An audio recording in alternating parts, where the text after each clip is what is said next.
Chapter 2 Samadhiraja.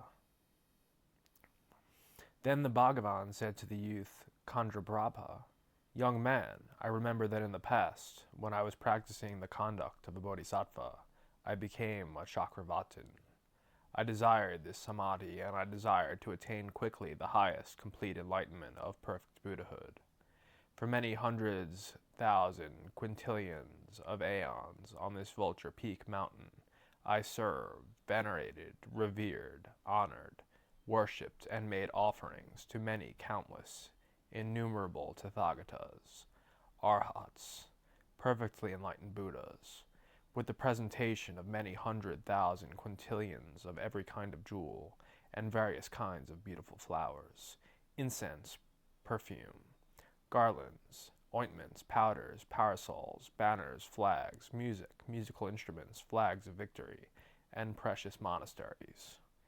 Young man, I heard from these Tathagatas extensively the Samadhi, the revealed equality of the nature of all phenomena. I obtained it, asked questions about it, preserved it, recited it to others, promoted it, meditated on it with an unadulterated meditation, promulgated it, and made it widely known to others. Young man, the last of those Tathagatas was the Tathagata, the Arhat, the perfectly enlightened Buddha, Samadhiraja. Young man, that Tathagata, Samadhiraja, had a sangha of 1,000 trillion Sravakas and Bodhisattvas. Their lifespans were 7,600,000 years. I served and made offerings to the Tathagata, the Arhat, the perfectly enlightened Buddha, Samadhiraja, for 180,000 million years, and I built 10 million monasteries made of sandalwood and precious materials. The Tathagata, the Arhat, the perfectly enlightened Buddha, Samadhiraja, lifespan was 760,000 million years. I entered homelessness in the presence of the Tathagata, the Arhat, the perfectly enlightened Buddha, Samadhiraja, and for 140,000 million years I listened to the Samadhi, the revealed equality of the nature of all phenomena. I obtained it, asked questions about it, preserved it, recited it to others, promoted it, meditated on it with an unadulterated meditation, promulgated it, and made it widely known to others. Then the Bhagavan said to the youth Chandraprabha, "Young man, if in that way you wish for this samadhi and wish to attain quickly the highest complete enlightenment of perfect Buddhahood, then you too should dedicate yourself to making offerings to, serving, and being attendant to all Tathagatas, as I have done." Young man, why is that? The natural result of making offerings to, serving, and being attendant to all Tathagatas is that it will not be difficult for the Bodhisattva Mahasattvas to attain the highest complete enlightenment of perfect Buddhahood, let alone this samadhi, as their natural result. Young man, in that way you should never weary of making offerings to, serving, and being an attendant to all Tathagatas. Then the Bhagavan taught extensively, as a praise in chanted verses, this chapter on the past lives of the youth Chandraprabha. I remember 600 million of those who have the 10 strengths, dwelling on Vulture Peak Mountain, in the past, who taught me, when I was practicing bodhisattva conduct, this supreme piece of samadhi. The last of all of them was the Lord of the world, the illuminator named Samadhiraja, and I asked him questions. I became of royal caste. I was the principal king, the sovereign. I had 500 sons, no less indeed than that. For that Buddha I built 10 million monasteries, made of special sandalwood, and some of precious materials. I was a king named Bhismotara, beloved and adorned by many beings. For 180,000 million years, I made excellent offerings to that Buddha. The lifespan of the guide Samadhiraja, that Jina, irreproachable, supreme among humans, was 760,000 million years. The Sangha of that supreme man was composed of 8 trillion Sravakas, who had the 3 knowledges, the 6 higher cognitions, and controlled senses, whose defilements had ceased and who were in their last body. At that time I always longed for this samadhi. in order to benefit the people of the world and the devas. And so I made many kinds of offerings to that Jina, that supreme human. I, with my sons and wives, entered homelessness in the presence of Jina Salandraraja, and I asked questions about this samadhi for 140,000 million years. I acquired from that Sugata the single chapter of this samadhi, which has 8,000 trillion verses, and moreover another 100 septillion. Because I longed for this sublime samadhi, there was nothing that I had not previously offered: heads, hands, legs, wives, and likewise sons, an abundance of riches, and similarly food to eat. I remember 10,000 million Buddhas, and more to the number of sand grains in the Ganges, residing on Vulture Peak Mountain, and teaching this supreme samadhi, this peace.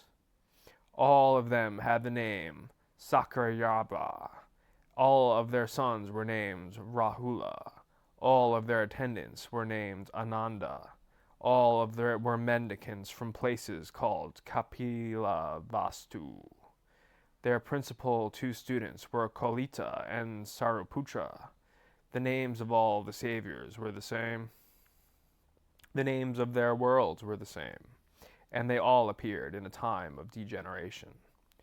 While I practiced this bodhisattva conduct, I honored all those lords of men. While I longed for this samadhi, there was nothing I did not offer to the jinas.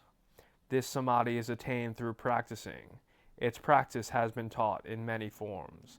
This samadhi is not difficult to attain for those who are established in all good qualities. This samadhi is not difficult to attain for those who do not grasp pleasures, who have no cravings, who have no attachment to family, and are without envy, who are continually kind, and are without anger. This samadhi is not difficult to attain for those who do not desire honor or gain, whose subsistence is pure, who have nothing, whose conduct is pure, and who are without fear. This samadhi is not difficult to attain for those who are diligent without lassitude, and who are inclined to solitude established in purification, and continually remain in the present patience of selflessness. This samadhi is not difficult to attain for those who are not agitated, who have a well-tamed mind, who remain within the conduct of mendicants and bodhisattvas, and who are predisposed toward generosity and are without miserliness. The primary and secondary signs, the 18 qualities of a Buddha, the strengths and the fearlessnesses that have been described by the guide, will not be difficult to attain for one who maintains this samadhi of peace. If all the beings that a Buddha can see were simultaneously to attain Buddhahood, and the length of each of their lives were to be countless tens of thousands of millions of aeons, and if each of them were to have heads as numerous as the grains of sand in the ocean, and if within each head there were tongues as numerous as the number of heads, and if all their voices were to describe the benefit of possessing one verse from this samadhi, they will not be able to describe even a fraction of it, let alone describe the benefit of studying it or of possessing it. Whoever has accomplished the practice and developed qualities will be adorned by devas, asuras, and yakshas. The ones who maintain the samadhi of peace, difficult to attain, will have kings as their attendants.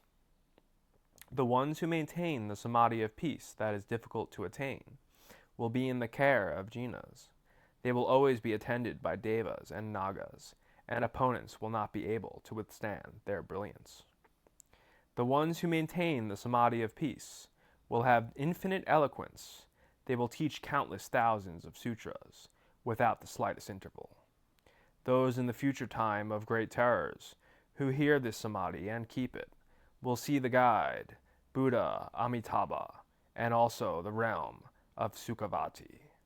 I have revealed these benefits, and I, the self-arisen teacher, request that you uphold this pure samadhi in the time after I have passed into nirvana. The Buddhas who have passed into nirvana, those who will come in the future, and those who have appeared now, all those jinas realize unsustained, unstained,